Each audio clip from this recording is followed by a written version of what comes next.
dice la palabra del Señor lo siguiente: pero acerca de los tiempos y de las ocasiones, no tenéis necesidad, hermanos, de que yo os escriba, porque vosotros sabéis perfectamente que el día del Señor vendrá así como ladrón en la noche, que cuando digan paz y seguridad, entonces vendrá sobre ellos destrucción repentina, como los dolores a la mujer encinta, y no escaparán. Mas vosotros, hermanos, no estáis en tinieblas para que aquel día os sorprenda como ladrón, porque todos vosotros sois hijos de luz e hijos del día, no somos de la noche ni de las tinieblas. Amén. Gloria a Dios.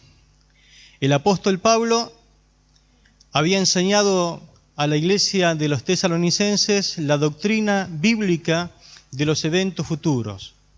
Repito nuevamente, estuvo muy poco tiempo, pero él no perdió el tiempo para enseñarles justamente esto que es tan importante. Por eso dice el versículo 2, vosotros sabéis perfectamente. Como me gustaría que pudiera decir de nuestra congregación y de muchos hermanos, si vosotros, hermanos, sabéis perfectamente. Sabéis perfectamente. Es decir, que conocían bien la doctrina sobre lo que Dios tiene determinado en el futuro, tanto para la iglesia como para el mundo.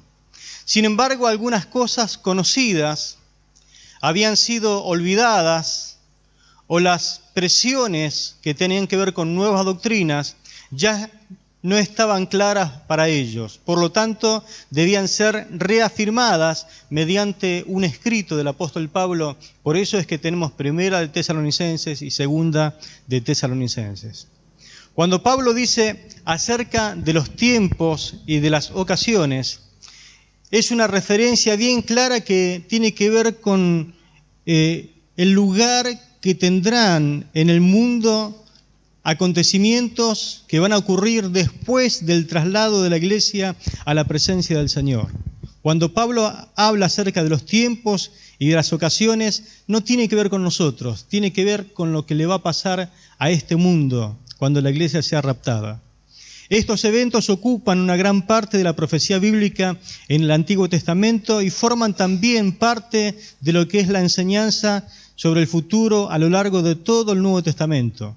Por lo tanto, el creyente, usted y yo, mi hermano, deberíamos conocer estas verdades que ya forman parte de lo que es la doctrina de la palabra del Señor, cuyo conocimiento integral es necesario para el desarrollo y el crecimiento espiritual en la vida de los creyentes. Por eso dice 2 de Tesalonicenses, capítulo 3, verso 16, toda la Escritura es inspirada por Dios y es útil para la enseñanza, para la reprensión, para la corrección, para la instrucción de justicia. Verso 17 dice, a fin de que el hombre de Dios sea perfecto, enteramente capacitado para toda buena obra. Amén. La palabra de Dios, el conocimiento, el estudio, tiene que ver con tu desarrollo, con tu crecimiento, y te va formando como un obrero espiritual. La madurez cristiana se caracteriza y manifiesta por el conocimiento profundo que uno tiene acerca de las Escrituras. No existe, no puede haber un creyente maduro que no conozca la palabra, que haya pasado tiempo estudiando las Escrituras. Dice Hebreos capítulo 5, verso 12 al 14, debiendo ser ya maestros por el tiempo transcurrido, de nuevo tienen necesidad de que alguien les instruya desde los primeros rudimentos de la palabra de Dios. Han llegado a tener necesidad de leche y no de alimento sólido, pues todo el que se alimenta de leche no es capaz de entender la palabra de la justicia porque aún es niño. Pero el alimento sólido es para los maduros, para los que por la práctica tienen los sentidos entrenados para discernir entre el bien y el mal. Amén. Conocen la palabra, estudian la palabra, han pasado de la leche al alimento sólido y como corresponde, poniendo en práctica todos los días la palabra de Dios, van creciendo en el discernimiento. Hoy muchos creyentes no tienen discernimiento. Se tragan todo lo que ven, todo lo que escuchan. No tienen la capacidad de saber si esto es bueno o esto es malo, porque no se han desarrollado espiritualmente y siempre están dudando que si es bueno o si es malo. ¿Saben por qué? Porque han entrado en un estado de infantilismo espiritual. Y es lamentablemente una forma muy habitual entre los creyentes de hoy, porque ellos son llevados de un lado para otro por corrientes de doctrinas contrarias o corrientes de doctrinas foráneas, por lo menos doctrinas que no concuerdan con la palabra de Dios. Y esto ocurre muy a menudo con la doctrina de los acontecimientos que tienen que ver con los eventos futuros, lo que técnicamente se denomina escatología bíblica, que ha dejado de ser enseñada en muchas iglesias, algunas veces por ignorancia sobre la misma y otra por considerarla como un tema secundario. Se ha dejado a un lado todo este tema. Pero el creyente debe saber que hay una bendición especial para el que estudia y guarda la palabra del Señor, como dice Apocalipsis capítulo 22, versículo 7, «He aquí, yo vengo pronto, bienaventurado el que guarda las palabras de la profecía de este libro». Significa, oigan, voy a llegar pronto, dice Jesús. Afortunado el que hace caso, el que obedece, el que cree, el que pone por obra las palabras de la profecía de este libro. ¿Cuánto dicen amén a esto? Gloria a Dios. ¿Y cómo vamos a poner por obra? ¿Y cómo vamos a obedecer? ¿Cómo vamos a hacer caso? ¿Cómo la vamos a creer? Para eso debemos estudiarla. Y qué bueno es dedicar por lo menos un tiempo los domingos para abrir la Escritura, estudiarla sin prisa. Gracias por el tiempo que me brindan para poder desarrollar la palabra del Señor. Pablo en esta sección anima a los creyentes a vivir una vida santa en medio de un mundo desquiciado. Y lo hace señalando el contraste entre creyentes e incrédulos, como hemos visto el domingo antepasado. Vimos conocimiento versus ignorancia. Ese es el contraste que vimos. Hoy vamos a ver a continuación el segundo contraste, que tiene que ver expectación versus sorpresa. Amén. Vamos a ver el versículo 3.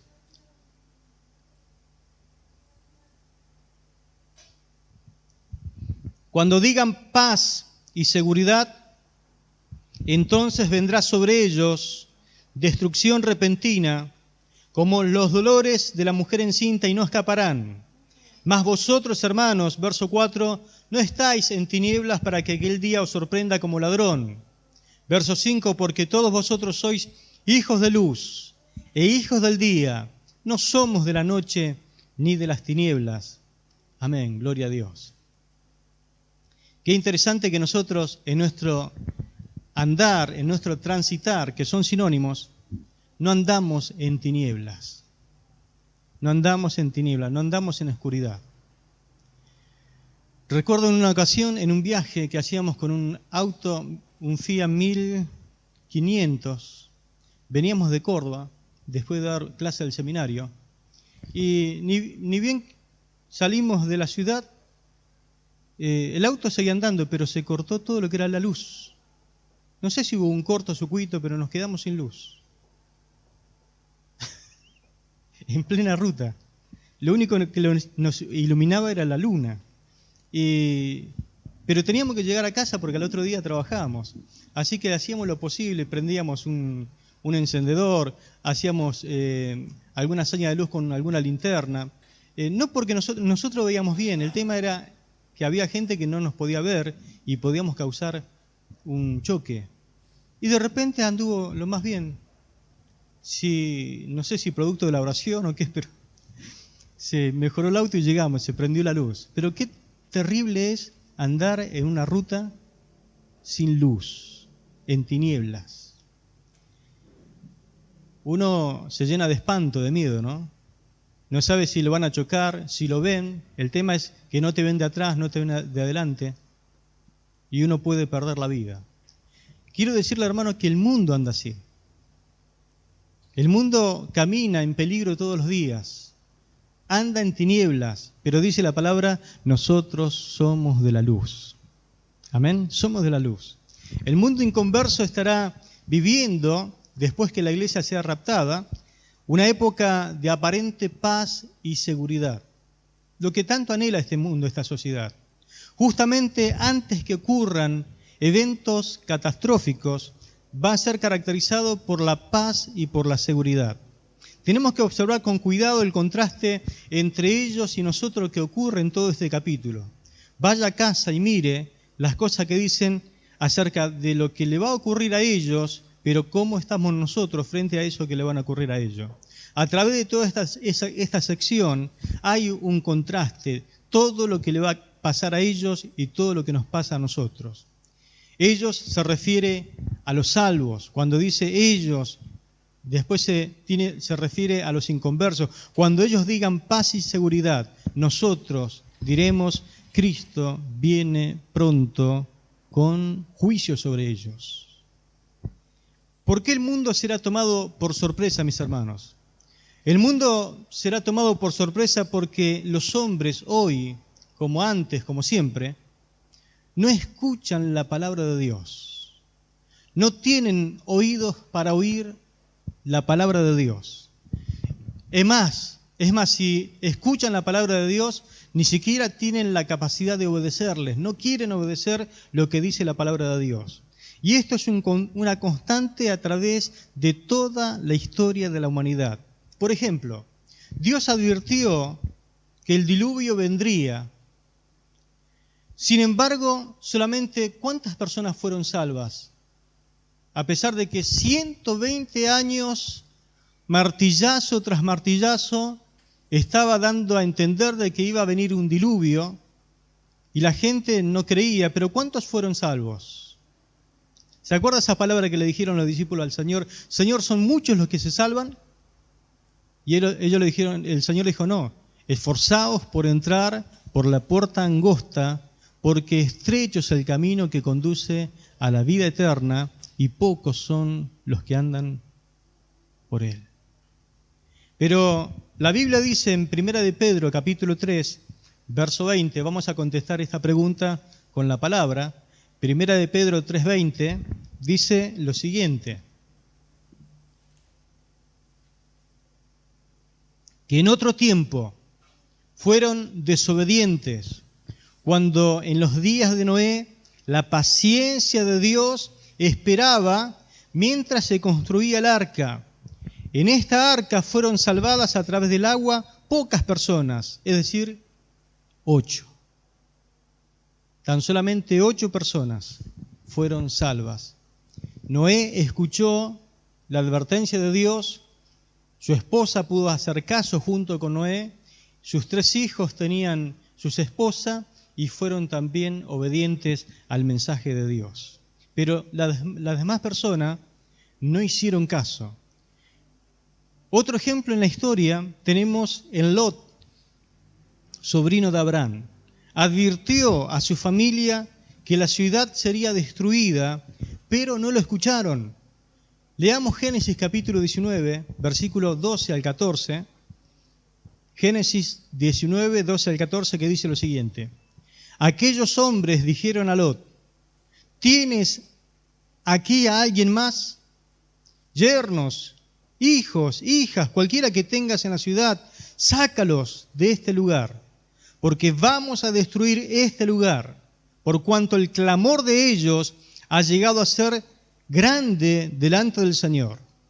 Por eso el Señor nos ha enviado para destruirlo. Entonces salió Lot y habló a sus yernos, los que habían de casarse con sus hijas, y les dijo: levántense, salgan de este lugar, porque el Señor va a destruir la ciudad. Pero a sus yernos les pareció que bromeaba. Ese es el espíritu de este mundo. Parece que cuando uno le está divirtiendo es broma, o es algo que se le ocurrió a esta persona está fuera de sí, está loca. Pero la realidad es que Dios siempre advierte y el mundo incrédulo no hace caso. También Cristo advirtió a su generación que Jerusalén sería destruida. Lucas capítulo 21, versículo 20 al 24.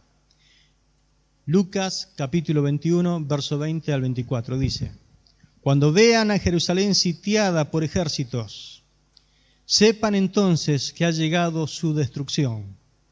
Entonces los que estén en Judea huyan a los montes, los que estén en medio de la ciudad salgan, y los que estén en los campos no entren en ella, porque estos son días de venganza, no son días de misericordia, para que se cumplan todas las cosas que están escritas. Ay de las que estén embarazadas y de las que críen aquellos días, porque habrá grande calamidad sobre la tierra e ira sobre todo este pueblo. Caerán a filo de espada y serán llevados cautivos a todas las naciones. Jerusalén será pisoteada por los gentiles hasta que se cumplan los tiempos de los gentiles. Amén. El Señor advirtió y su pueblo hizo caso omiso a lo que Él dijo. Cuando vean a Jerusalén sitiada por los ejércitos. ¿Sabe cuándo pasó esto? ¿Y por qué pasó? Cuando el Señor fue juzgado por Poncio Pilato y se dio el veredicto de la crucifixión, y Pilato no quería crucificarlo, pero al fin insistieron tanto. ¿Sabe que el pueblo judío, la nación judía, clamó: su sangre inocente sea sobre nosotros? Y el juicio de Dios, después de un tiempo, vino sobre la nación. Mataron al inocente Hijo de Dios. Lo juzgaron injustamente, lo crucificaron. Mataron a una persona inocente.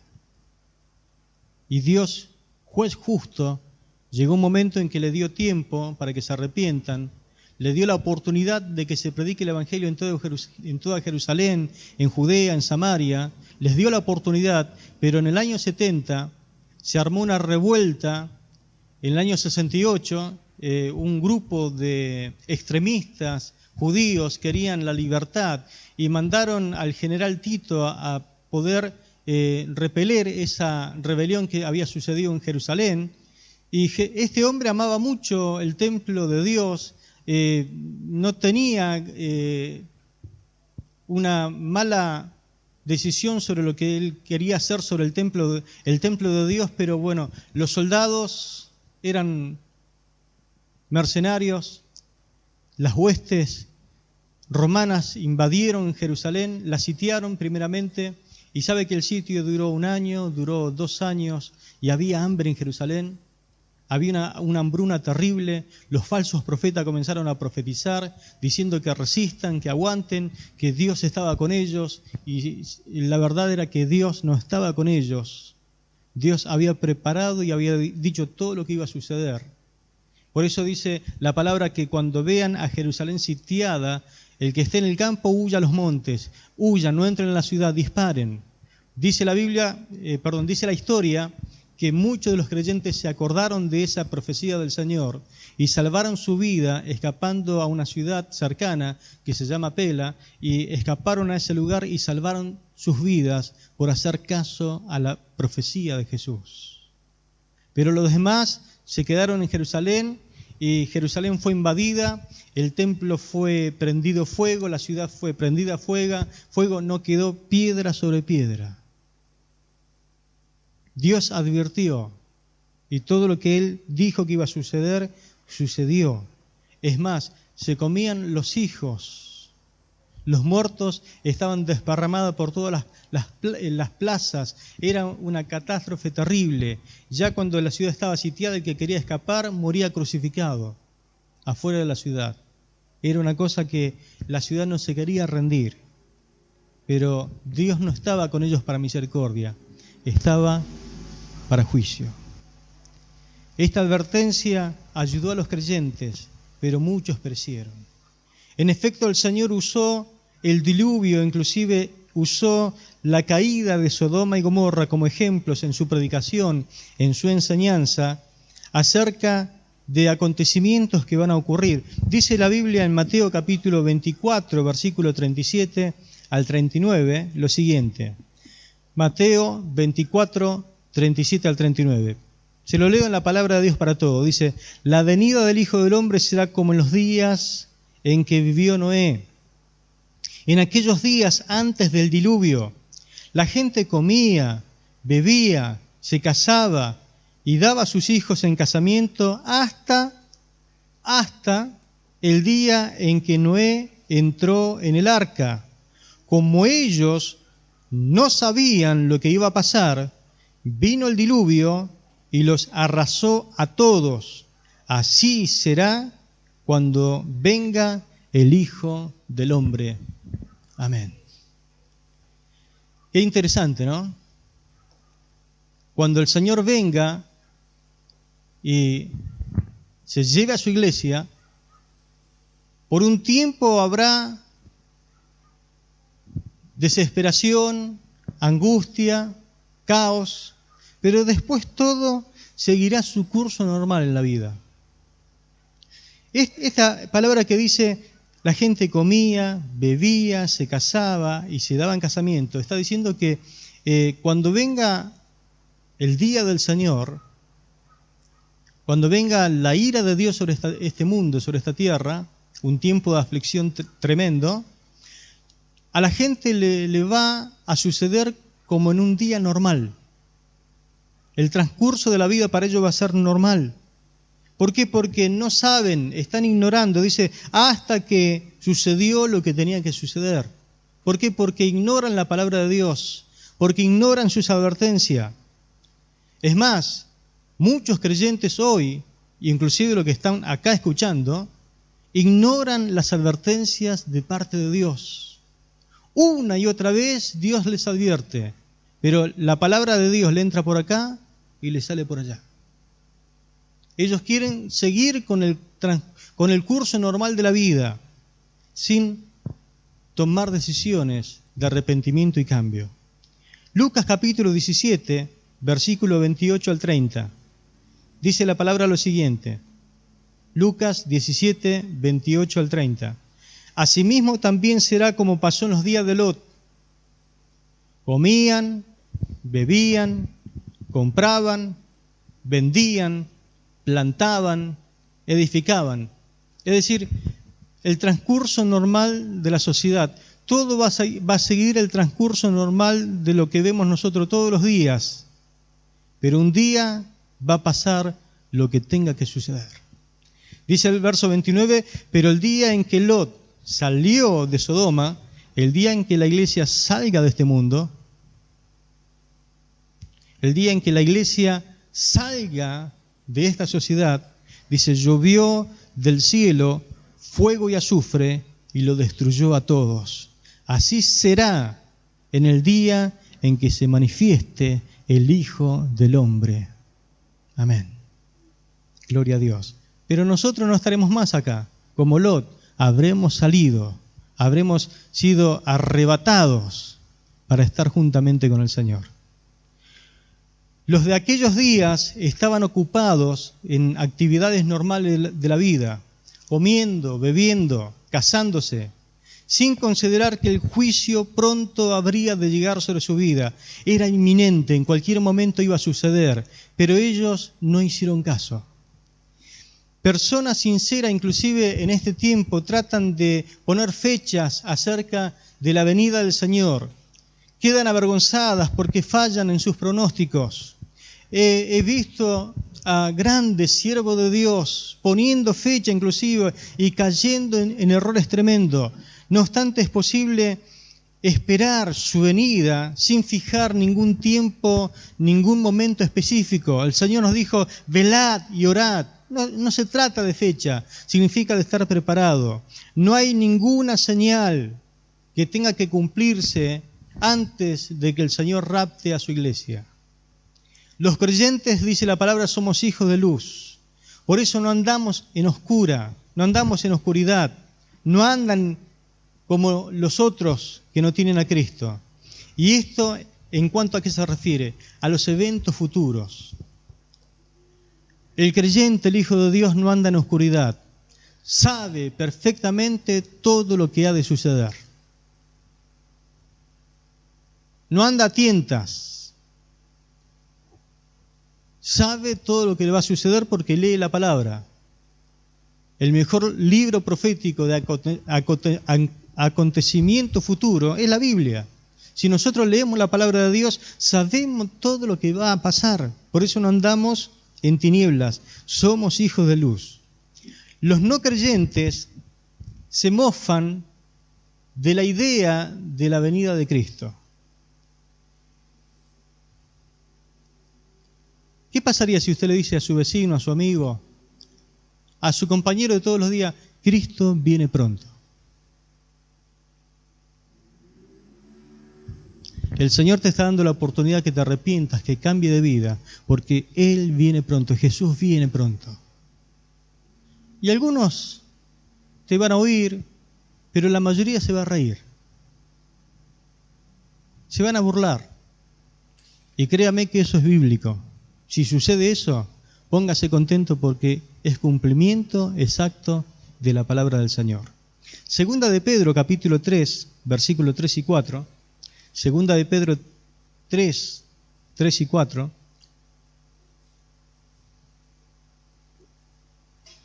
Dice la palabra lo siguiente: sabiendo primero esto, que en los postreros días, escuche por favor, sabiendo primero esto, que en los postreros días, son estos días, estamos en los postreros días, vendrán burladores, andando según sus propias concupiscencias y diciendo, ¿dónde está la promesa de su advenimiento, de su venida?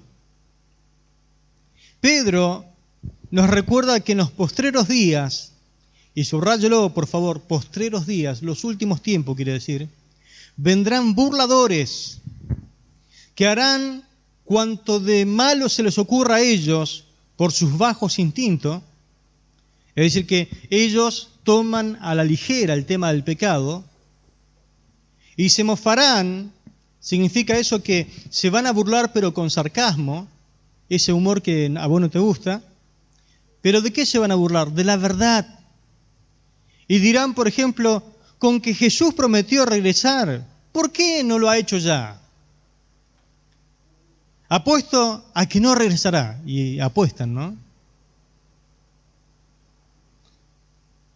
Hasta donde podemos recordar, todo ha permanecido exactamente igual desde el primer día de la creación. Ellos dicen, como que nunca pasó nada.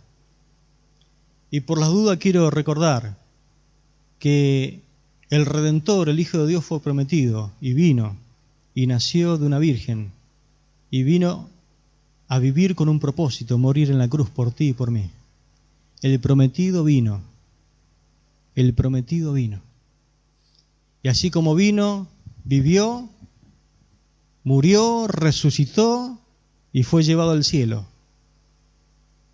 Pero pronto viene de vuelta a buscar a su iglesia. Amén. Gloria a Dios.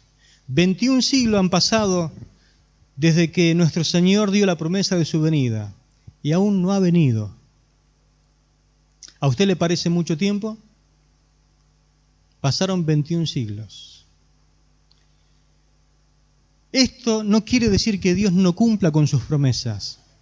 Simplemente significa de que Dios no se mueve de acuerdo a nuestro calendario. El mismo Pedro dice en 2 de Pedro 3:8, para el Señor un día es como 1000 años, y 1000 años para Él es como un día. Amén. A usted le puede parecer mucho tiempo 1000 años, un milenio, y el Señor te mira y dice, para mí es como un día. ¿Qué tal si te dice, vengo en 10 días? Pero Él no se mueve de acuerdo a nuestro calendario. Él es Dios, y Él sabe el día y la hora en que ha determinado venir a buscar a su iglesia. Pablo comparó el juicio venidero, lo que está a punto de ocurrir, como los dolores de la mujer encinta. No sé cuántas mujeres hubieron aquí que dieron a luz, pero cuando aparecen los dolores, lo miran a su esposo, y su esposo tiene que tomar decisiones rápidas. ¿Por qué? Porque hay un momento donde hay falsas señales, ¿no? Donde parece que ya viene. Me acuerdo de nosotros primerizos en ese tema, volábamos al sanatorio, de allá nos mandaban de vuelta. Volábamos de vuelta y ya voy a comprar y de vuelta a casa. Y así una y otra vez, creo que fueron como 3 veces. Hasta que un día mi esposa me mira y dice, rompí bolsa. Y ahí, urgente, el vecino de enfrente tenía un Renault 12, le fui y le pedí que si me podía llevar, me dijo ya, y nos llevó. Pero no había que esperar, porque cuando aparecen los dolores de la mujer que está encinta, los dolores de parto, es inminente la salida de un bebé. En algún momento va a salir. Primera de Tesalonicenses 5:3, Pablo habla de los dolores de la mujer encinta.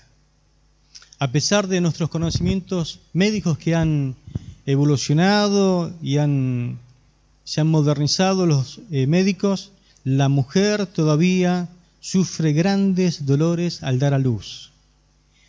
En la Biblia el profeta Isaías usó este término, este simbolismo, al describir justamente el día del Señor. Acompáñame a leer, por favor, Isaías capítulo 13, versículos 6 al 13. Isaías 13, 6 al 13. Isaías utilizó este término, esta simbología, para describir la venida del día del Señor. Dice la palabra, lamenten, porque cercano está el día del Señor. Vendrá como destrucción de parte del Todopoderoso. Por tanto, todas las manos se debilitarán y todo corazón humano desfallecerá. Se llenarán de terror, convulsiones y dolores se apoderarán de ellos. Tendrán dolores como de mujer que da a luz.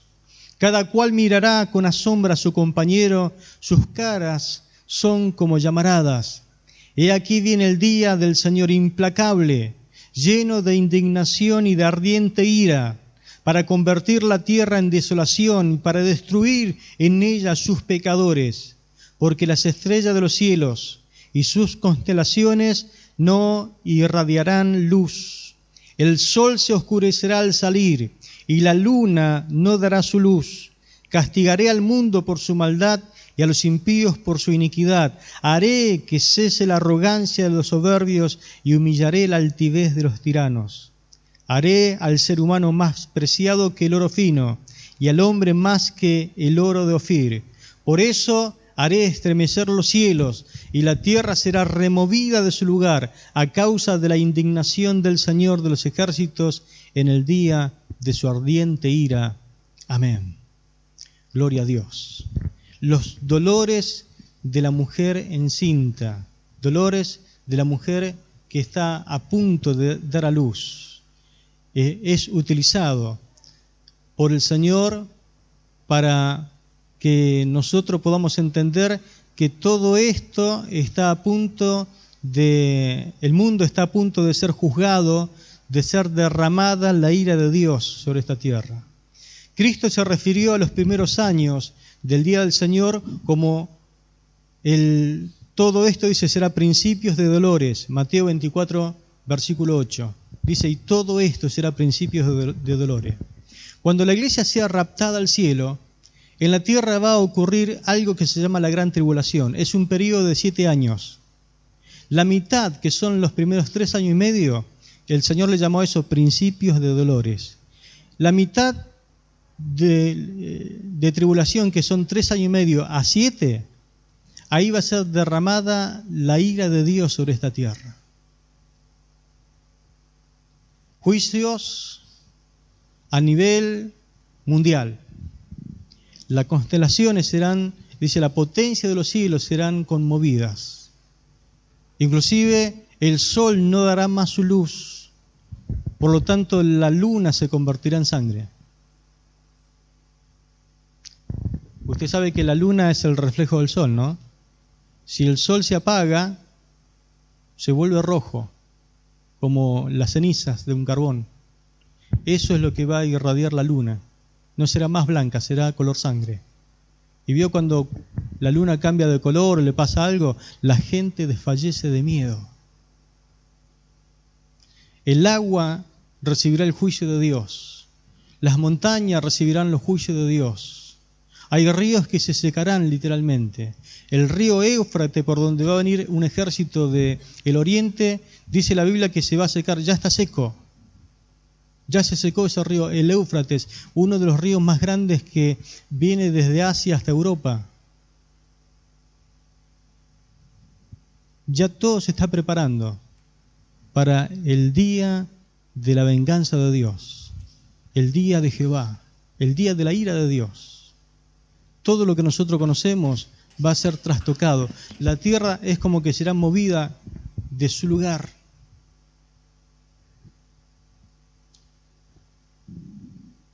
Pero dice la palabra, en los primeros 3 años y medio, nosotros ya no estaremos más, pero dice, todo esto son principios de dolores. ¿Por qué sabemos esto? Porque el creyente anda en luz, no duda, no está en tinieblas. El mundo no conoce nada de todo esto. ¿Qué nos quisieron entonces enseñar Isaías, el mismo Señor, Pablo? Que el día del Señor, ¿qué es lo que va a dar a luz? El reino milenial de Cristo. Amén. El reino milenial de Cristo es lo que va a dar a luz. Cuando los juicios de Dios hayan terminado, el Hijo de Dios vendrá con gran poder y gran gloria. Mateo 24:30. Pablo describió este evento como la segunda venida del Señor. En la segunda carta que Pablo le escribe a los tesalonicenses habla de esto. Los creyentes, por lo tanto, debemos vivir en la espera de la venida del Señor. Y no andar burlándonos, ni tomar esto a la chacota. ¿Sabe que yo he visto a hombres de Dios burlándose acerca de la venida de Cristo? Burlándose del rapto de la iglesia. Y esto es bíblico, porque dice que los paganos se van a reír, se van a mofar, con sarcasmo, con ironía. Pero esto ya está cayendo dentro de lo que es la iglesia del Señor. Hay grupos de creyentes y predicadores que los ven, la mayoría de los jóvenes, que se ríen y se mofan y se burlan acerca del rapto de la segunda venida del Señor. ¿Cómo tenemos que esperar entonces nosotros la venida del Señor? No quiere decir que si nosotros estamos esperando, anhelando la venida del Señor, que Él venga a buscar a su iglesia, no tenemos que ponernos una bata blanca, vestirnos de blanco e ir a una montaña y mirar hacia arriba hasta que Cristo venga. No significa eso. Pero créame que esto, hay grupos que lo hicieron. Pusieron fecha, pusieron día, pusieron hora, subieron a un monte, se vistieron de blanco y esperaban la venida del Señor. Todavía lo están esperando.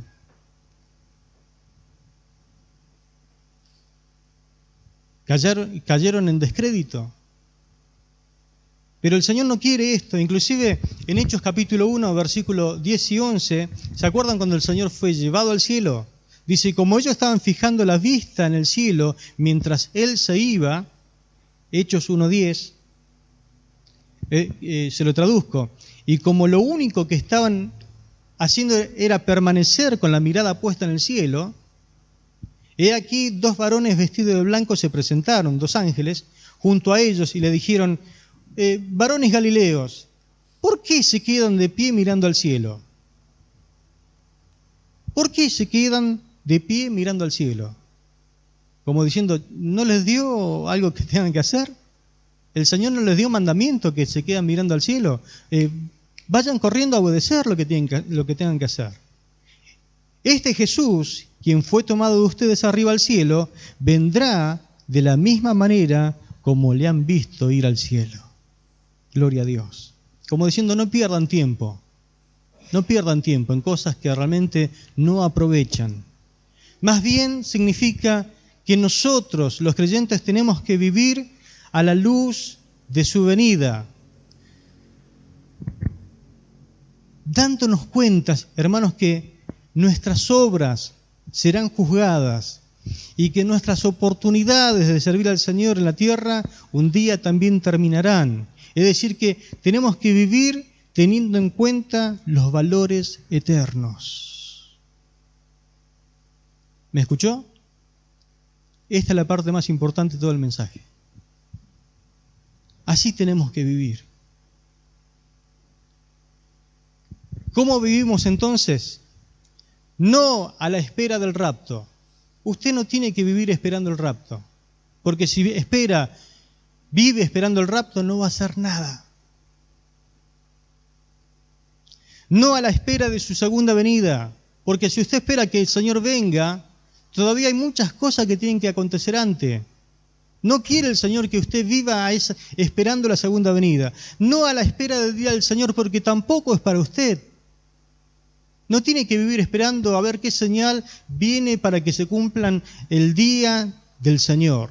Tampoco no a la espera de más señales, sino que debemos vivir cada día sabiendo que vamos a comparecer todos nosotros delante del tribunal de Cristo para ser examinado. Usted va a ser examinado.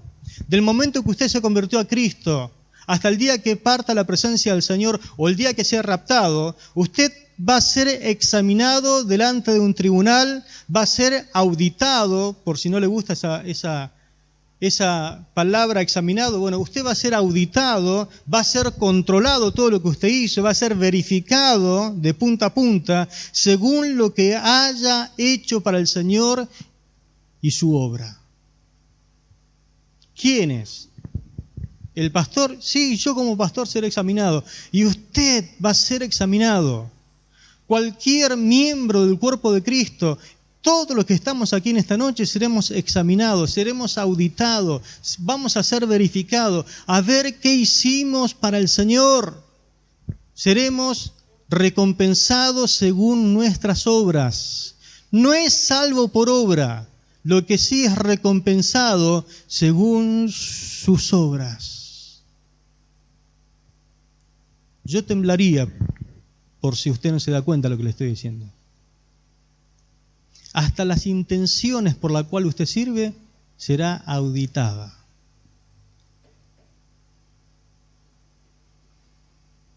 Hay diferencia, hermano, entre estar preparado para ir al cielo y estar preparado para recibir al Señor.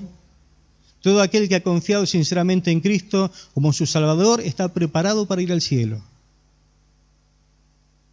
El sacrificio de Cristo sobre la cruz lo garantiza.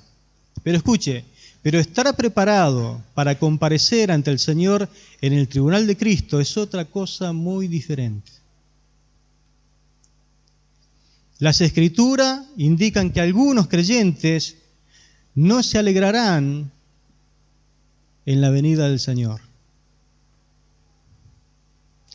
Dice 1 Juan 2:28, y ahora, hijitos, permaneced en Él, para que cuando se manifieste tengamos confianza, para que en su venida no nos alejemos avergonzados.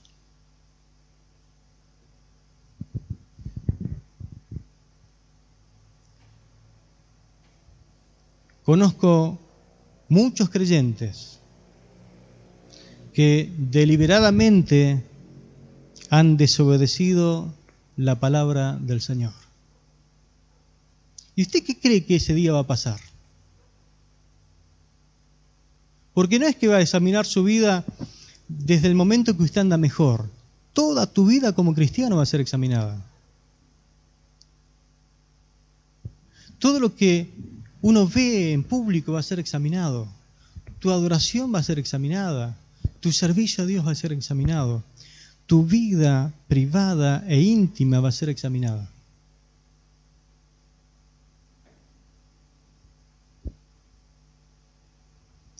Pero algunos desobedecen la palabra de Dios, jóvenes en su rebeldía, conozco un montón de estos, se casaron en yugo desigual. Y uno fue y le aconsejó con la palabra, le hizo leer para que ellos lean la palabra. Le dijo, mire pastor, lo que usted opina y la palabra no me importa nada, yo me caso igual, porque candidatos no hay muchos. ¿Sabe con quién se casó? En yugo desigual, eso significa con una persona inconversa. Si uno como hijo de Dios tiene a nuestro Padre Celestial como padre, la otra tiene a Satanás como suegro.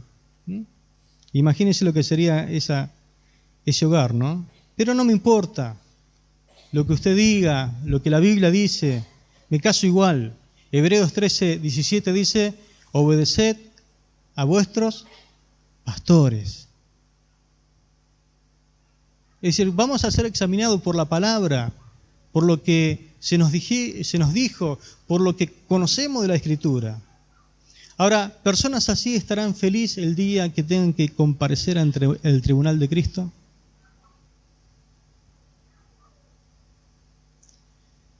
No dudo que no van a ser salvas, porque hay personas que pasando en aflicciones se vinieron a Cristo y después dijeron, Señor, te voy a obedecer. Ahora sí, Señor, entiendo lo que se me dijo. Ahora entiendo, Señor, a pesar del sufrimiento, el dolor.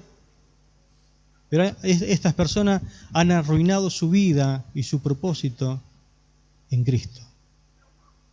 Uno ha aconsejado hasta con lágrimas, pero prefirieron desobedecer. Todavía hasta hoy están pagando las consecuencias de su desobediencia, por no querer hacer caso a la palabra del Señor. ¿Qué será de la persona que cuando el Señor venga y tenga que comparecer ante el tribunal de Cristo, los que viven una vida superficial? Los que no quieren tomar ninguna responsabilidad para servir al Señor. Los que no se animan a dar el paso de fe en el servicio de Cristo Jesús.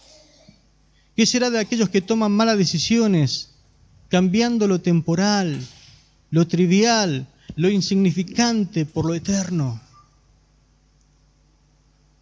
Aquellos que prefieren algo que te ofrece este mundo, esta sociedad, a cambio de lo que el Señor te pide que estés rindiéndole a Él. ¿Sabe lo que sucederá? Lo que la Biblia dice, ellos lamentarán, se alejarán avergonzados. Su obra va a ser pasada por fuego, pero será comparada con la madera, el heno y la hojarasca. Cuando usted la arrima a fuego, ¿qué pasa? No queda nada.